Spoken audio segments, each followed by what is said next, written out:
আসসালামু আলাইকুম রহমতুল্লাহ। প্রিয় দর্শক, কেমন আছেন সবাই? আলহামদুলিল্লাহ, আমিও খুব ভালো আছি। অনেকেই গরুকে জাউ ভাত খাওয়ায়। আসলে আল্লাহ গরুকে বানাইছে কাঁচা জিনিস খাওয়ার জন্য।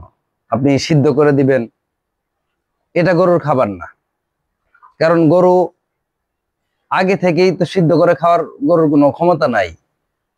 এই জন্য গরু যে কাঁচা খাবার খাবে, কাঁচা গম খাবে, কাঁচা ভুট্টা খাবে, আপনার কাঁচা ঘাস খাবে, এগুলার জন্য। যদি আপনি জাউ ভাত খাওয়ান তাহলে ফুড পয়জন বেশি হবে। জাউ ভাত গরুকে খাওয়ানো যাবে না, এটা গরুর খাদ্য না। এক কথাই গরুর খাদ্য হিসেবে জাউ ভাত রাখা যাবে না, আমরা যেটাকে খদি বলি, এটা কোনোভাবেই দেওয়া যাবে না। অনেকেই তো আপনার আপনার এই ভুট্টা সিদ্ধ করে খাওয়ায়, এটাও গরুর খাদ্য না, প্রকৃত খাদ্য না। ভুট্টা সিদ্ধ খাওয়াটাও গরুর খাদ্য না। কারণ সিদ্ধ করে তো মানুষ খাবে, কারণ মানুষের পাকস্থলী একটা, রুমেনে একটা পাকস্থলী। অতএব মানুষের হজম শক্তি সমস্যা হবে যদি কাঁচা খায়। আর আল্লাহ গরুর পাকস্থলী দিয়েছেন তিনটা বা চারটা। হ্যাঁ, সে হজম করবে, খাবে, পরে এটা বের করে জাবর কাটবে, হজম করবে।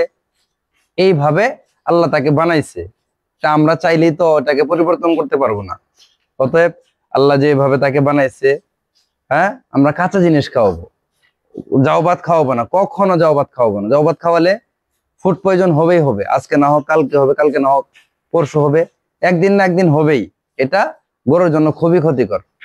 সকলে আমরা জাউ ভাত থেকে দূরে থাকবো, ভুট্টা সিদ্ধ করে খাওয়ানো থেকে দূরে থাকবো। ভালো থাকবেন। আসসালামু আলাইকুম।